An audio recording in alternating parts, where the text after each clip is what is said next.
Keystone pipeline leak days before Nebraska expansion ruling. TransCanada Corporation's Keystone pipeline leaked an estimated 210,000 gallons of oil onto agricultural land in northeastern South Dakota, but state officials don't believe the leak polluted any surface water bodies or drinking water systems. State officials and pipeline operator TransCanada Corporation disclosed the leak Thursday, and the company shut down the pipeline. TransCanada said it activated emergency response procedures after detecting a drop in pressure resulting from the leak south of a pump station in Marshall County. The cause was being investigated.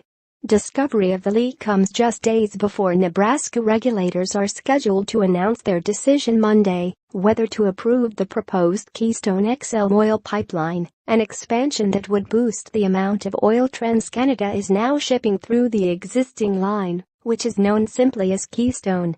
The expansion has faced fierce opposition from environmental groups, American Indian tribes and some landowners.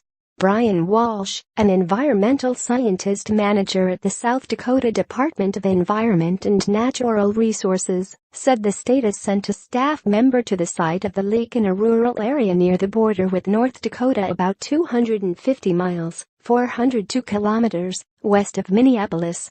Ultimately, the cleanup responsibility lies with TransCanada, and they'll have to clean it up in compliance with our state regulations, Walsh said. TransCanada said in its statement that it expected the pipeline to remain shut down as the company responds to the leak. It did not offer a time estimate, and a spokesman didn't immediately return a telephone message from the Associated Press. The Federal Pipeline and Hazardous Materials Safety Administration didn't immediately return an email requesting additional information from the AP. Since 2010, companies have reported 17 spills bigger than the leak announced Thursday, topping 210,000 gallons, 5,000 barrels, of crude oil or refined petroleum products, according to U.S. Department of Transportation records.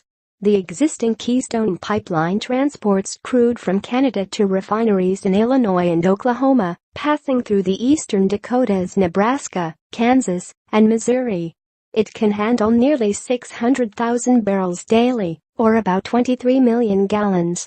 TransCanada says on its website that the company has safely transported more than 1.5 billion barrels of oil, or about 63 billion gallons, through the system since operations began in 2010.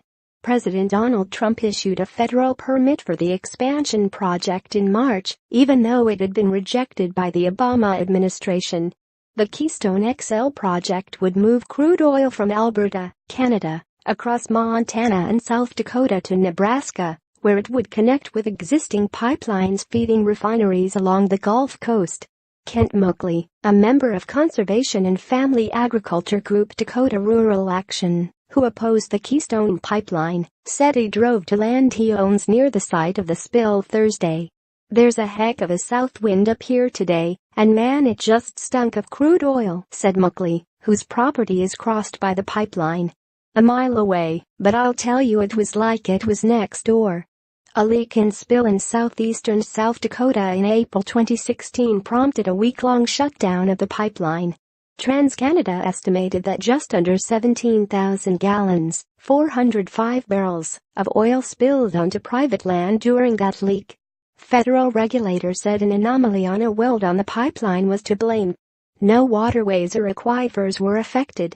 TransCanada said at the time that the leak was the first detected on the pipeline since it began operating, though there had been leaks at pumping stations. One of those leaks happened in southeastern North Dakota in May 2011, when 14,000 gallons, 333 barrels, spilled after a valve failed at a pumping station near the South Dakota border. Sierra Club Beyond Dirty Fuels campaign director Kelly Martin said in a statement that the only way to protect against leaks in the future is for Nebraska to reject the Keystone XL pipeline. "We've always said it's not a question of whether a pipeline will spill, but when, and today TransCanada is making our case for us," Martin said. Associated Press reporter Matt Brown in Billings, Montana, contributed to this report.